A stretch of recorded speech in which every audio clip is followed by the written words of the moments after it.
Hi, I'm Jerry Rushing, and I want to share with you my struggle with and my journey to staying relevant. Welcome to the Redirect Podcast. We appreciate you joining us and listening to our conversation about finding your purpose in retirement. Hey, Curt and Adam, welcome to another Redirect Podcast. You know, to start off with, I got a question for you. In your work life, which we tend not to talk a ton about, but in your work life, how did you stay relevant? What are some things you did to stay relevant? In my work life? In your work life, your current work life. Yeah. How do you stay relevant? I think a couple of different ways to stay relevant is I have to seek out education when I can. My industry is evolving. It is moving. And so to stay relevant, I cannot stay static. I have to stay current in my technological prowess. I have to stay current in my communications techniques and tactics. I have to stay current in my utilization of relationships and how to navigate some of those things. So I would say training for my professional world. And then separately, I'm around a lot of younger folks in my current work environment.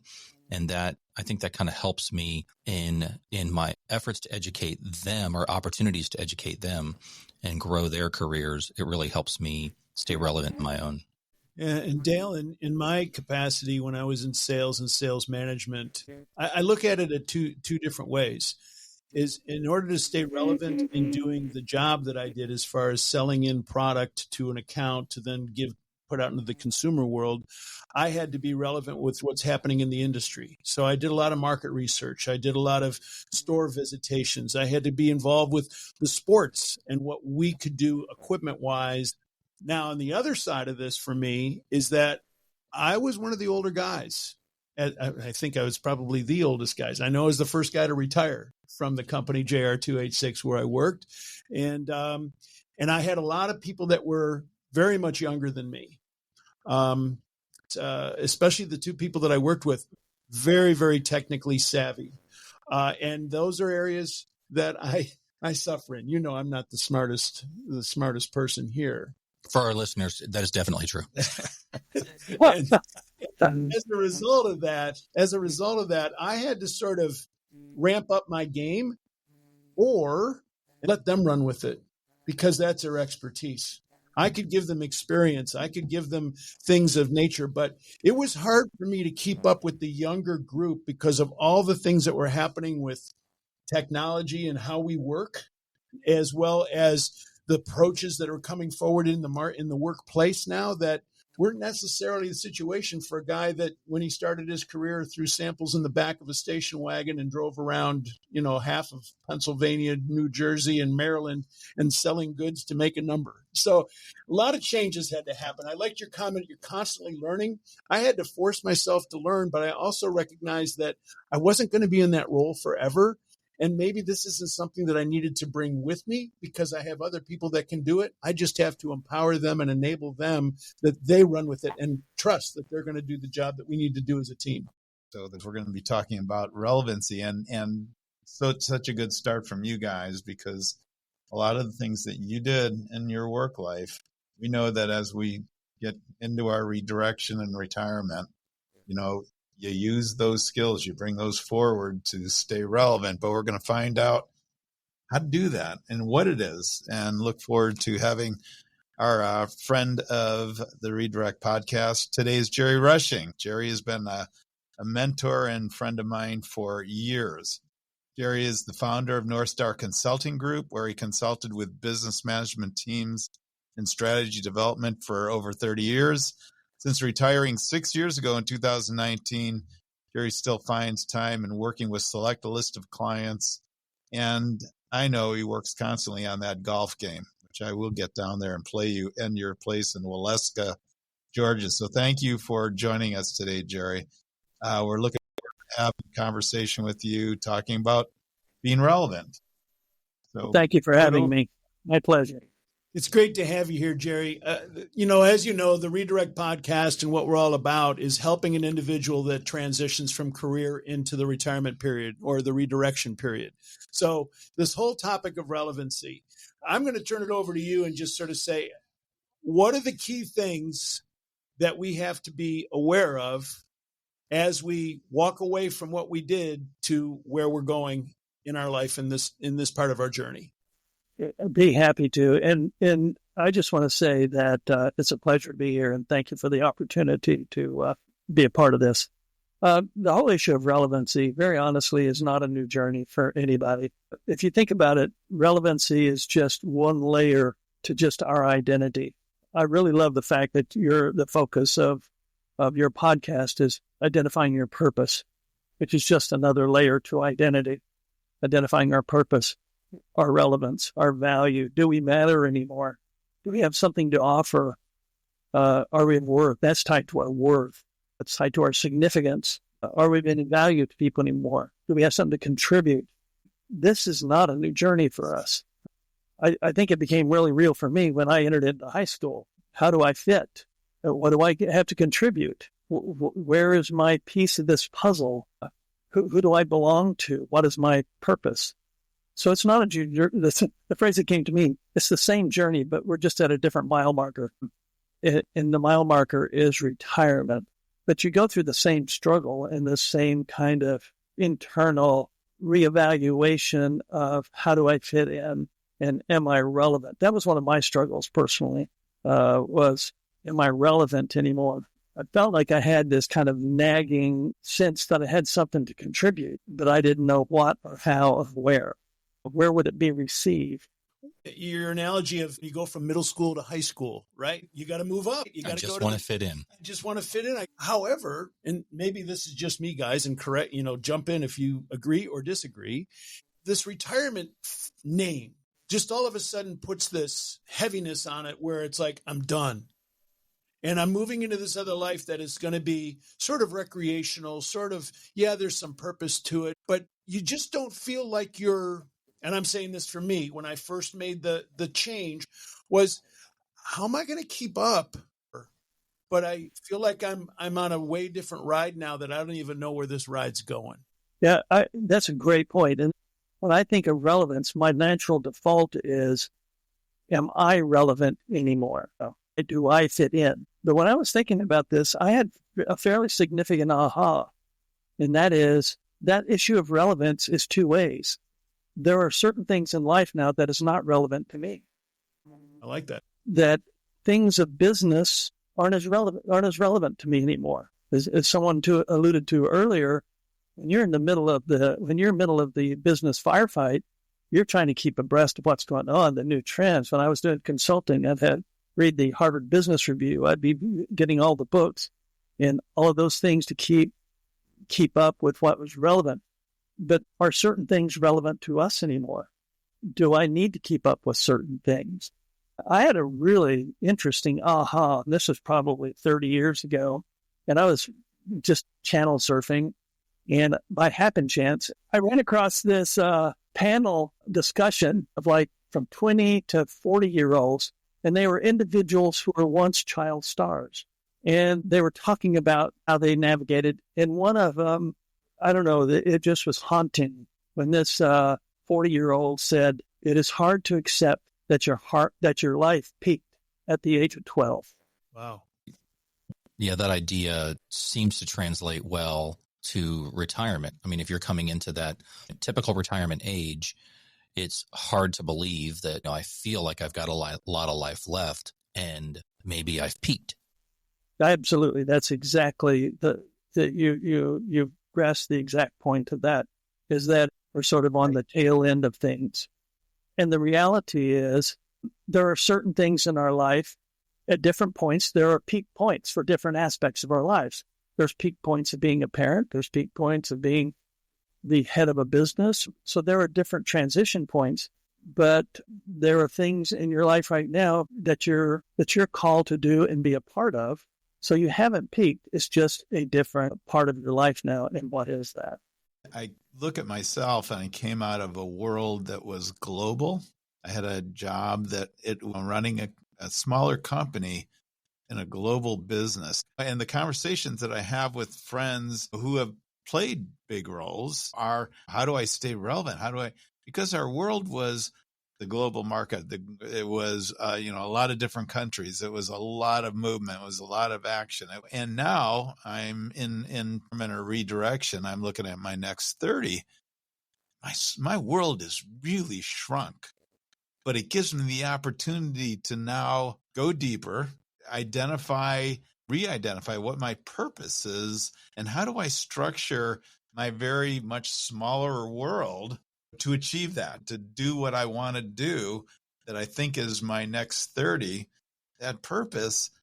I love your thought on new peaks, but it's going to be a much smaller world and going a lot deeper in a couple different things that I've never had the chance to do before.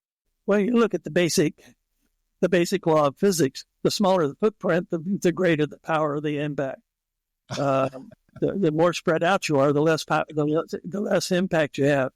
Yes, our footprint is smaller, but the impact you can make can be much, much greater. You never know the person you're building into that's going to be the next Elon Musk. You never know who you're going to be touching that has an influence and scope much greater than us.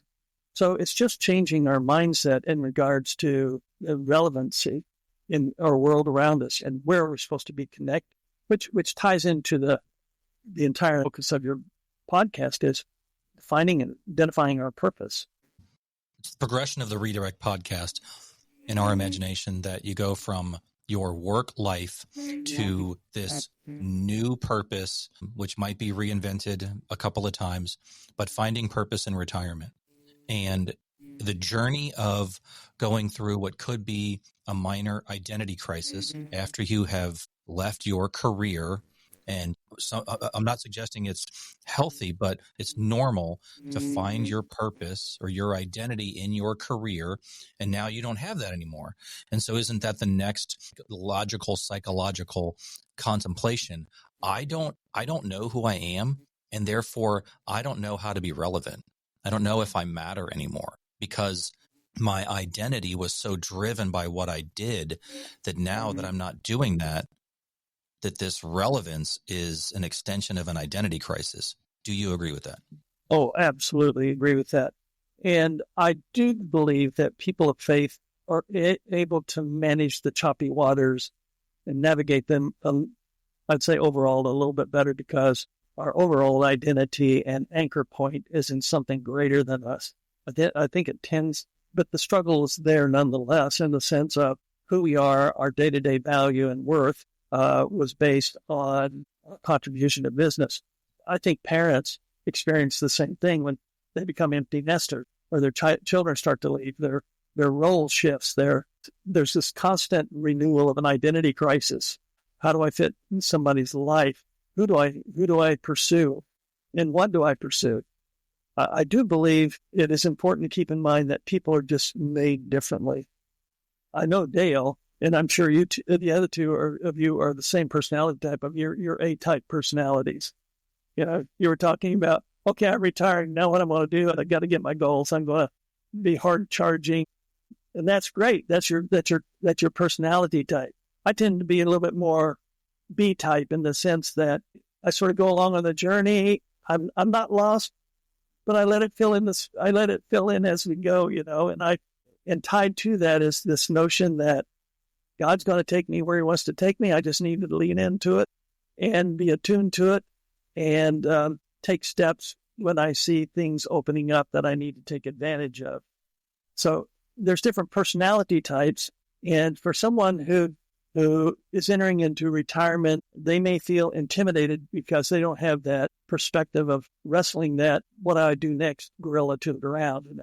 They may be more of a laid back, let's see what happens. That's okay. It's not a right or wrong. It's just different in that regard. But you have to lean into it nonetheless. Guys, this might be a good time to take a quick break. We'll be right back. Hey there, if you're enjoying this episode, we've got a small favor to ask. Actually, it's a huge favor. Take a moment to like and share this podcast with your friends and family.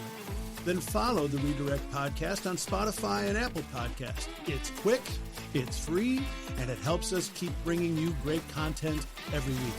And if you really want to make a difference, drop us a 5-star review. Those reviews help us spread the word and keep this community growing. So hit that follow button, share with a friend, and let us know what you think. We appreciate you more than you know. Now let's get back at it. And Jerry, I agree with that. Even being an A-plus guy and having a plan that's, all written out with colons and semicolons and dashes, all kind of stuff. Plus. But I read this article in Leading Smart, and the title of the article is "Staying Relevant When You Get Old is Your Choice." And there is only one way to do it. And this was done in August 24. And the points that came out of this article was that don't lose the spark, all right, of ambition, vision, and relevancy, all right? And here on the Redirect podcast, we always talk about what we did in career, our skill sets, what God has given us as our talents. We have these things, and we need to pull them forward into the next thing that we're doing. And so I love that aspect about the spark. It also says you're not building a kingdom using your own strengths. You are building people. Now we're in the position to share our capital, our influences, our wisdom, and that gives credibility in order to build other people up. And then the one thing that I love, you guys are great, but I got to get with a younger audience every now and then. I have to surround myself with younger people so that I can understand what their culture is, so that I'm actually a part of the conversation. And I'm just curious if you agree with all those points, and if there's anything else that maybe this article didn't reference that you could add to it. Yeah, I definitely agree with those points. The only thing I'll do is start at probably 1 or 2 steps before that. And I know people who struggle with, what's this thing of purpose? It's almost daunting, How do I find this thing? This may be an oversimplification, but my message to them is first of all, just relax. Just relax. Number 2, start looking outward, not inward. That sounds almost like an oversimplification, but it's very important that people just start looking outward. Not what I need, but what's out there. What are the things, using your word just a moment ago, what sparked me? What things interest me? What kind of things stir me? What kind of things are meaningful to me? And when you start talking in those terms and start talking to people, they say, boy, I tell you, kids in trouble really stir me. Great. What does that mean? What does that look like? And it's really a journey where they're finding where God wants them.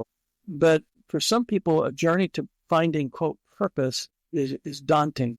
But I remember as a kid or teenager in college particularly, people would just wrestle. Really wrestle with what's God's will for my life, and just really agonize over this.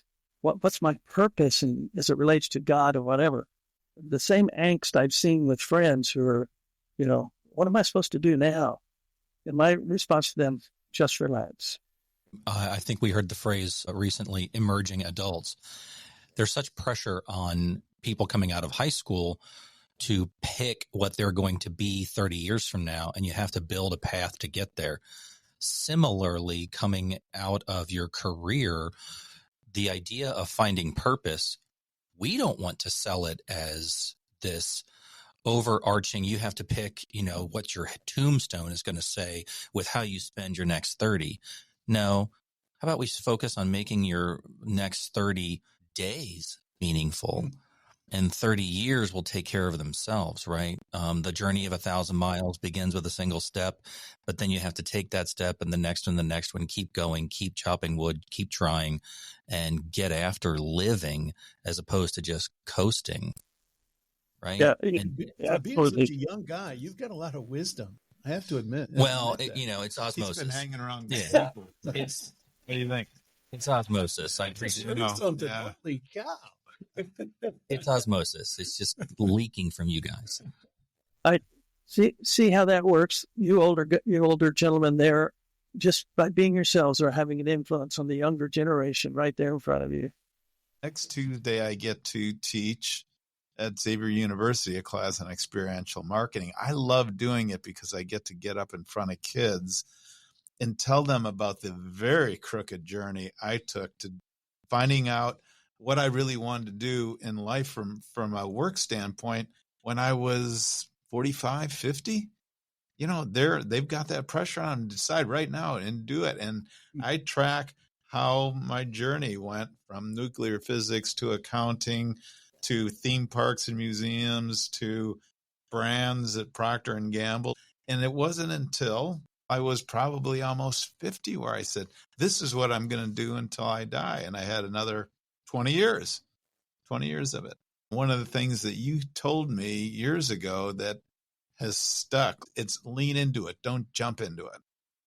Yeah. Lean into it, because that way you let God talk to you. That way you make time to think about it and let the outside world come into you a little bit.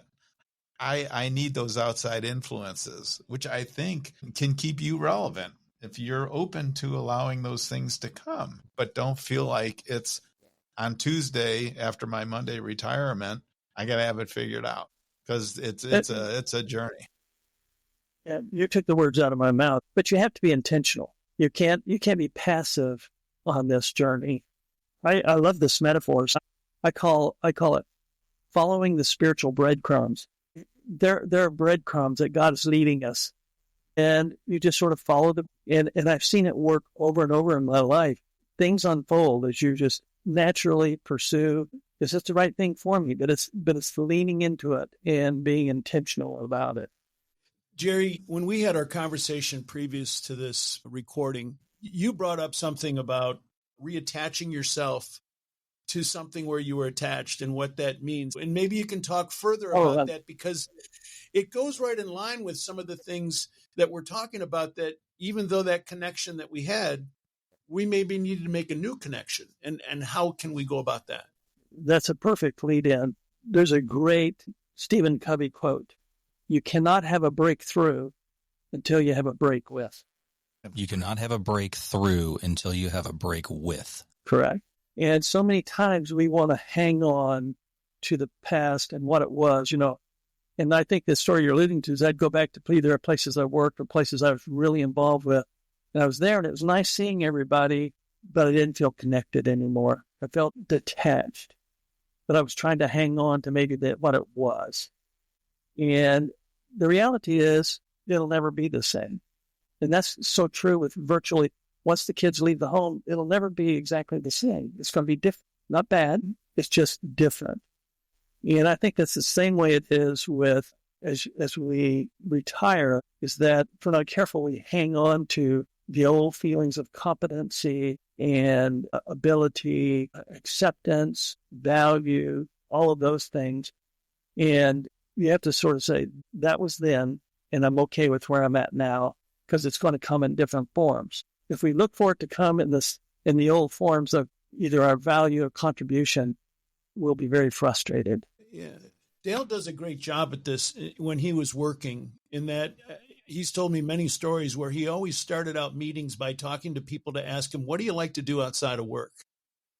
And that creates relationship and trust and all those types of things right in the work world. But it also gives him a library of things that he can reach back to those people about and say, hey, Bill, remember, I remember you're a fly fisherman. How's that going? And now you have an opportunity to take what the relationship was to another level, but it's in a different context. That all it means is just to pick up the phone and have a conversation. You want that relationship to continue, but now it's going to be there's different things to talk about, rather than, how was your business last week? And are you having what's the biggest selling item? Like we used to talk about all the time. So I think that's good advice for us to sort of keep moving forward and reconnecting. Absolutely.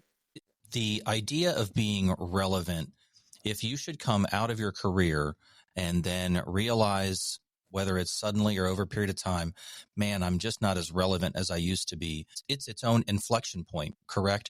I can choose to stay in my irrelevance or apparent irrelevance, choose to maybe feel a little bit sorry for myself. I just don't matter anymore. Or you can, and I want to overstate it, you can fight, you can claim your relevance, you can claim, what your new direction is going to be, by finding out what really matters to you and pursuing those things. Is it true that there's a fight, a struggle, a reclamation of relevance once you realize, hey, maybe I don't have it anymore? Instead of a fight, I would say an intentionality, personally, in this regard. Okay. For me, we follow our affections. We follow what our affections are towards, what's important to us. So, for example, when I was in business, and the same as you just naturally gravitated towards those things to keep you relevant. You were just part of it. I think the big question as you retire is, first of all, is the what, and then you get into the how. Kind of where I'm headed. I feel like somewhere's tumbling inside of me a book. As much as I hate to admit that, that's something that keeps stirring, so I have to pay attention to it. So it's one of those nagging things. If something nags at you, after a while, you have to sort of pay attention. I'm sort of nagging this book. But then now I have to be and really dig into, what does that mean? What does that look like? And who do I bring around into my scope of friends or influencers to make that happen? I think one of my other things that I'm into are people my age that are really struggling with this issue of who they are and how they fit in. They feel like their best days are over, and they're just slowly evaporating. Jerry, I'm going to shift gears a little bit. We had a conversation with Jim Burns, who wrote the book about doing life with your adult children. You know, you have to have adult to adult conversations as opposed to father to son conversations. There's times for that, but adult to adult. And I've learned too that I do have an opinion. I do know how I want to be engaged with and such, but I also have to make those feelings known to my kids and my wife and friends to say that I'm reaching out to you to let you know that I really want to talk to you about this and have a conversation as adult to adult. I think that's important. When I think about the changing relationship, me being in our workplace, an agency, generally 30, maybe early 40-year-olds, you know, what was the value I had there? I was a 70-year-old guy amidst them. And the one thing was the fact that I was willing to listen. Everybody wanted to talk about maybe what they were doing, the younger ones, but they loved it that I would sit there and I would listen and then kind of comment. I think with our kids, with what we can carry forward into our relationships, into redirection, is to remember that we've got to listen. We've got to listen before we speak, because everybody's going to expect us to throw advice, hey, oh, well, here he comes. He's going to be telling me what to do, how to think. And they're shocked that you sit back and say, tell me about your week. I love asking the question, tell me about the best thing that happened to you this week. It forces them into thinking about something positive, which is what I want to talk about. I don't want to talk about something negative, but they get to talk about, I said, I don't care if it's in work or outside of work. What happened? You just trained your Rottweiler how to walk by your side. Wow. I'm always scared of Rottweiler. Should I not be? And for them, staying relevant was really about listening and having a deeper conversation than they normally have. So over the past few years, I went through a pretty dynamic environment change, namely as it relates to work. And I was at a level of responsibility where my relevance was pushed upon everyone else. Now I'm in such a lesser role, still in the same environment. And for me, I got to be honest, I struggle on occasion with the idea of respect. Like, hey, folks, let's not forget what's been accomplished here, and let's not forget how some of these things came to be, and to be not just sidelined, but to be ignored, stepped over, stepped past, not considered, or my insight considered, feels a lot like disrespect. And I think in context of this conversation feels like it applies, because I have a different relevancy in my current environment that I did a few years ago.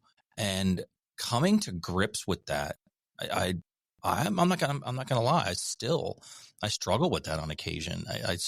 And not just making the most, like we've been talking about today, making the most of what I have to offer and where I am and the environment I get to serve, but giving room for those other folks to make their own way and choose their own path. You have articulated in a very transparent way the internal struggle for this issue of relevance, because it does touch on your value, the worth. Do I have something to offer? And inside, you do. But I think where the transition, even with a parent kind of situation, is at one point in time, you're in a position of influence where you can press into people and to shape them. And so when there's intentionality behind it, people feel it. Children feel it when you're trying to shape them. At some point in time, it's no longer, we don't have that position or power to intentionally shape them. We are in a position of offering something to them. Will they take it? That's when we feel like the level of disrespect or level of rejection. But over time, we have to look honestly at ourselves of how am I approaching it? What am I offering to them? How am I offering it? The how is just as important as the what.